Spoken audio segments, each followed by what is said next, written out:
ఏడుగురు మూర్ఖుల కథ. ఓ రోజు ఓ రాజుగారు తన మంత్రిని పిలిచి, మంత్రి, నాకు ఒక కోరిక కలిగిందయ్యా, నువ్వు తీర్చాలి అన్నాడట. సరే మహాప్రభో చెప్పండి అన్నాడు. మన రాజ్యంలో ఎక్కడైనా వెతికి ఒక 7 మూర్ఖుల్ని నువ్వు నాకు చూపించాలయా అన్నాడట. ఎంతమందిని? ఒక 7 మూర్ఖుల్ని నాకు చూపించమన్నాడట. చిత్తం మహాప్రభో, ఆజ్ఞ, నువ్వు చెప్పావు, నేను చేయాలి కదా అని మంత్రి బయలుదేరాడు. మంత్రే మేధావి, ఇంకా ఆ పనికి వేరే సైన్యాధిపతినో సైనికుడినో ఇంకొకనో నియమిస్తే వాడు చేయలేడు. అందుకని మంత్రే ఊరి మీద పడ్డాడు. పాపం తిరుగుతా ఉన్నాడు. ఓ రోజు ఒక వ్యక్తి కనపడ్డాడు ఆయనకి. అతడు గుర్రం మీద ప్రయాణం చేస్తూ ఉన్నాడు. గుర్రం మీద ఎక్కి కూర్చొని ఉన్నాడు. వాని నెత్తి మీద ఒక బరువైన బస్తా ఉంది. బరువైన బస్తా ఉన్న ఆ వ్యక్తి గుర్రం మీద కూర్చొని ఉన్నాడు. గుర్రం ముందుకెళ్తా ఉంది. ఈ మంత్రికి ఇది చోద్యం అనిపించింది. ఈడు గుర్రం మీద కూర్చున్నాడు, ఈ నెత్తిన అంత బరువు పెట్టుకున్నాడు, శుభ్రంగా గుర్రం మీద వేయచ్చు కదా, ఎందుకు ఇట్ట పెట్టుకున్నాడు అని మంత్రికి డౌట్ వచ్చి మంత్రి పోయి అని అడిగాడు. అయ్యా, గుర్రం మీద కూర్చున్న మీరు ఆ మూటను ఎందుకు మోస్తున్నారు అన్నాడట. వాడు గుర్రానికి బరువు ఇద్దని అన్నాడట. ఏమన్నాడు? గుర్రానికి బరువు ఇద్దని అన్నాడట. ఏంది అన్నాడు మంత్రి. మరి అంతేగా, నేనే బరువు అయితే మళ్ళీ ఈ మూట కూడా గుర్రం మీద వేస్తే గుర్రానికి బరువు కదూ, అందుకని నా నెత్తిన పెట్టుకొని మోత్తనా అన్నాడట. అయ్యా, కాస్త ఆపుతావా అన్నాడు. ఆపాడు. నీకు 1000 వరహాలు ఇస్తా, రాజ్యానికి రాజు దగ్గరికి వస్తావా అన్నాడు. 1000 వరహాలే వస్తా అన్నాడట. ఎందుకు అంటే నీలాంటి పనుండి తెమ్మన్నాడులే రాజు, అందుకని అన్నాడట. అంటే మంత్రికి అర్థమైపోయింది వీడు మూర్ఖ శిఖామణి. ఎందుకంటే ఆల్రెడీ గుర్రం ఎక్కాడు, గుర్రం మీద కూర్చున్నప్పుడు వాడిని గుర్రం మోస్తుంది, వాడిని ఎత్తునున్న మూట కూడా గుర్రమే మోస్తుంది. అది వీడికి అర్థం కాల. కాబట్టి వీడు చాలా తెలివైనడు కదా.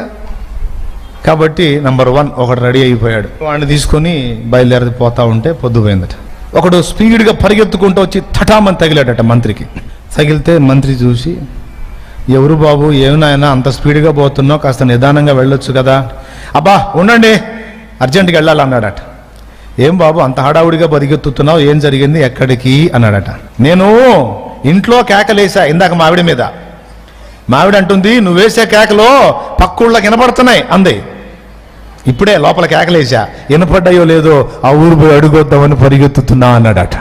అబ్బో, వీడు ఇంకా పనోడ్రా.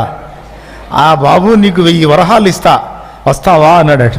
1000 వరహాలే? అయ్యా బాబోయ్, ఎందుకు అన్నాడట. నీలాంటి పనోడిని తెమ్మన్నాడు రాజు, అందుకని అన్నాడట. తప్పక వస్తాను. 2 అయ్యారు. ఇంకొంచెం ముందుకెళ్ళాడు. ఇంకొంచెం ముందుకెళ్తే 2 రక్తాలు గారేటట్టు కొట్టుకుంటారు. 2 రక్తాలు గారేటట్టు కొట్టుకుంటున్నారు, మహాపట్లు పడుతున్నారు. ఎవడికెవడు తగ్గట్లా. మంత్రి పోయి, రే రే రే రే ఏమిట్రా మీరు చేస్తున్న పని, ఇట్లా చేయొచ్చు అంట్రా, అసలు ఇంత దారుణంగా కొట్టుకుంటున్నారు, ఇంతకు ఏంట్రా మీ గొడవ అన్నాడు.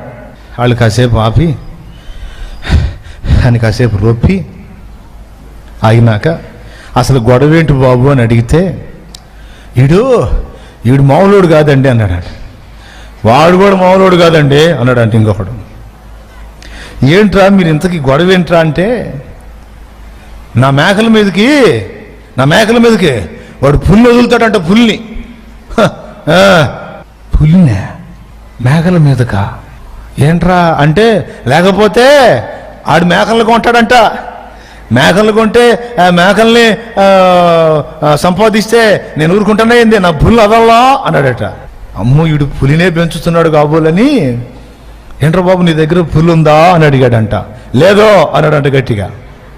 ఏంది లేదో? పోనీ రే, నీ దగ్గర మేకలు ఉన్నాయా? లేవో అన్నాడంట. రే, వాడి దగ్గర మేకల్లో నీ దగ్గర పుల్లు లేదు, ఎందుకురా కొట్టుకుసేస్తున్నారు అన్నాడు. ఆవిడ వాళ్ళు ఒకడు అన్నాడట, ఏం లేదండి, మీ ఇద్దరం మాట్లాడుకుంటున్నాం.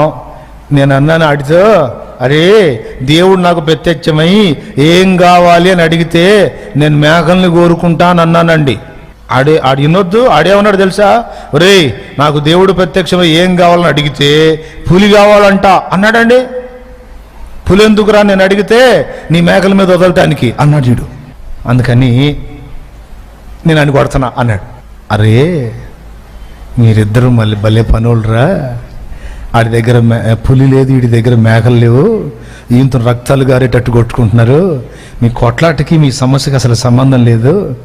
అయినా ఇది మీ మేలుకి వచ్చింది లేరా, చెరొక 1000 వరహాలు ఇస్తాను, రాజుగారి అంతఃపురానికి వస్తారా అన్నాడట. అయ్యా బాబోయ్, 1000 వరహాలే, తప్పకుండా వస్తా. ఇద్దరు బయలుదేరారు. మొత్తం ఎంతమంది అయ్యారు? అది బాగా గుర్తుపెట్టుకోండి. ఇంకొంచెం ముందుకు పోయిన తర్వాత బాగా చీకటి పడి పొద్దుపోయింది. పూర్వకాలంలో రోడ్ల పక్కన స్తంభాలకి దీపాలు వెలిగించి పెట్టేవాడు. ఒకడు ఆ దీపపు కాంతిలో ఏదో వెతుకుతున్నాడట, చాలా సీరియస్గా. ఈ మంత్రి పోయి ఆయన కూడా కాసేపు వెతికాడు. ఏదో పోగొట్టుకున్నాడు రా వీడని. ఎతికి బాబు, చాలాసేపటి నుంచి గమనిస్తున్నాను, ఏదో పోగొట్టుకున్నట్టున్నావు, ఏం పోయింది అన్నాడట. ఉంగరం అండి, బంగారు ఉంగరం అన్నాడట. ఆహా, బంగారు ఉంగరం, అట్లయితే చూడాల్సిందే. ఆహా, అసలు ఎక్కడ పాడేసుకున్నావు అన్నాడట. ఉంగరమా? అల్లదిగో అక్కడ చెట్టు ఉంది చూసారా, అంతా చీకటిగా ఉంది బాబు, ఏం కనపట్లేదు. సరిగా చూడండి, చెట్టు కొంచెం మసకగా కనపడుతుంది చెట్టు. అక్కడ పోయిందండి ఉంగరం. మరి ఇక్కడ ఎందుకు ఎతుకుతున్నావు? అక్కడ ఎతుకుదామంటే అక్కడ చీకటిగా ఉంది, ఇక్కడ కనపడుతుంది వెలుతురు, అందుకని ఏడు ఎతుకుతున్నా అన్నాడట. అబ్బో, వీళ్ళందరి కాడికి పనుడురా, సూపరు. అరే, ఉంగరం ఎంత చేసి ఒక 2 వరహాలు, నీకు 1000 వరహాలు ఇప్పిస్తా, వస్తావా రాజుగారి దగ్గరికి అన్నాడట. 1000 వరహాలే, వస్తానండి అన్నాడట. మొత్తం 5గురిని తీసుకొని అంతఃపురానికి పోయాడు. ఏం మంత్రివర్య, తెచ్చావా అన్నాడట. ఓ తెచ్చాను మహాప్రభో అంటే 5గురు కనపడ్డారు. ఒక్కొక్కడు ఏమేం చేశాడో వాళ్ళ చేతే చెప్పించాడు. ఒరేయ్, ఈడేం చేశాడు అంటే, వీడు ఫలానా చేశాడు, వీడు గుర్రం మీద పోతా నెత్తిన బరువు పెట్టుకున్నాడు. భలే మురుకుడురా ఈడు అన్నాడట. ఇంకొకటి ఏం చేశాడు రా, ఈడు ఇంట్లో కేకలేసి వాళ్ళ ఆవిడ అందరినీ పక్కులో ఇనపాటి అని వినటానికి పోతున్నాడండి అన్నాడు. ఈడు ఇంకా మూర్ఖుడు.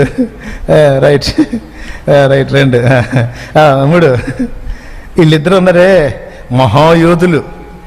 వీడి దగ్గర పులి లేదు, ఆడి దగ్గర మేకలు లేవు. వీడు మేకలు కొంటానంటే ఆడు పుల్ని వదులుతాను అన్నాడంట. అందుకని ఇద్దరు ఏం కొట్టుకున్నారు. చూడండి వీళ్ళ రక్తాలు, వీళ్ళ అవతారాలు ఎట్టున్నాయి అంటే అని పగలబడి నవ్వాడంట రాదు. 4 వీడి సంగతి ఏంది అన్నాడట. వీడండి, వీడు చీకట్లో ఉంగరం పారేసుకొని, వీడు పారేసుకున్న దగ్గర ఎత్తకుండా ఎక్కడ ఇలుగు కనపడితే ఆడు ఎదుగుతుంటాడు వీడు. అంటే అబ్బో, వీడు ఇంకా మేధావిలాగా ఉన్నాడే.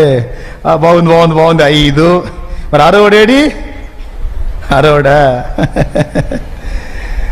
రాజ్యం రకరకాల సమస్యలతో నలిగిపోతుంటే